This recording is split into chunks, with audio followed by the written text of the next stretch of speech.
l'emballage, c'est des millions d'emplois. C'est des millions d'emplois. Les gens, ils gueulent contre le suremballage, tout en manifestant pour avoir de l'emploi parce qu'ils en ont besoin pour bouffer.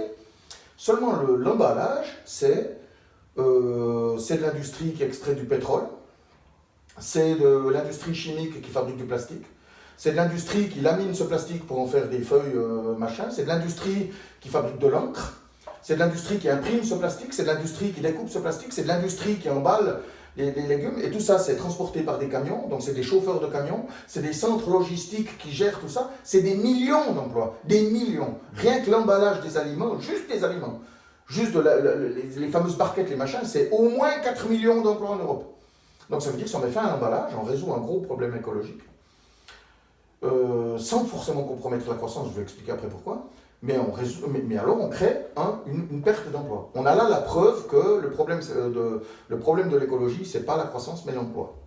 La croissance, elle est résolue, après elle est simple. On peut imaginer que les barquettes vendues de fraises vendues non emballées, on a juste une barquette en carton parfaitement recyclable avec quelques fraises, il n'y a pas de plastique autour, il n'y a pas de 2 barquettes qui ont été suremballées avec encore un gros scotch autour, puis avec encore une étiquette qui peint.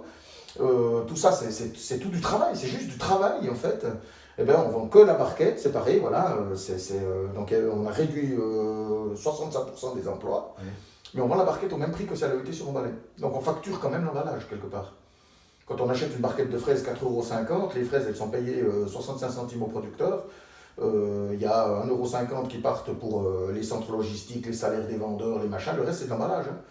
C'est des frais, quoi. C'est de la facturation. C'est pas que le supermarché se met 4 € dans la poche, quoi. C'est pas vrai. Hein. Le supermarché, il doit payer ses infrastructures. Donc, les ouvriers qui ont bâti les infrastructures, si on met fin au supermarché, tous les gens appellent au circuit court.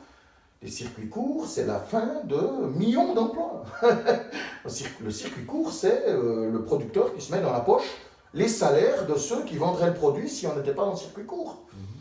Les camionneurs, les vendeurs, les hôtesses de caisse, les directeurs de magasins, tout le monde, les comptables qui font la comptabilité, les maçons qui ont bâti le supermarché, etc., etc., etc. C'est toute une industrie qui s'effondre. Il y a des industries gigantesques qui n'existent que pour fabriquer des pales blanches qui servent à créer des hangars. Ces hangars immenses qui donnent des supermarchés. Il y a des industries entières. On supprime les supermarchés, on supprime ces industries. Je veux dire, voilà, c'est tout. Ces industries créent des milliers d'emplois. Donc il faut être bien conscient de ce fait, mais ça fait que la croissance, elle, en réalité, n'est pas concernée par le volume produit, mais par la valeur ajoutée du volume produit, ou par son prix de vente, par sa valeur. C'est-à-dire que si la barquette elle est vendue 4,50 € suremballée, ou qu'elle est vendue 4,50 € non suremballée, eh ben, on a créé la même valeur. Par contre, on a plus de marge dessus, donc on peut la redistribuer. Et donc, alors après, ça peut être plus d'impôts, je sais pas, ça peut être une taxe, ça peut être un autre moyen de distribution. Donc, c'est-à-dire qu'on pourrait imaginer que la barquette soit vendue, on dirait en pièces détachées, je sais pas, on peut imaginer un autre système de distribution. Il y a tout un tas d'options, mais on intègre le fait qu'on peut redistribuer cette richesse, puis donc permettre d'exploiter la population qui a été libérée de cet emploi, qui ne servait à rien, puisque ça servait juste à produire du suremballage qui pollue, pour construire la société.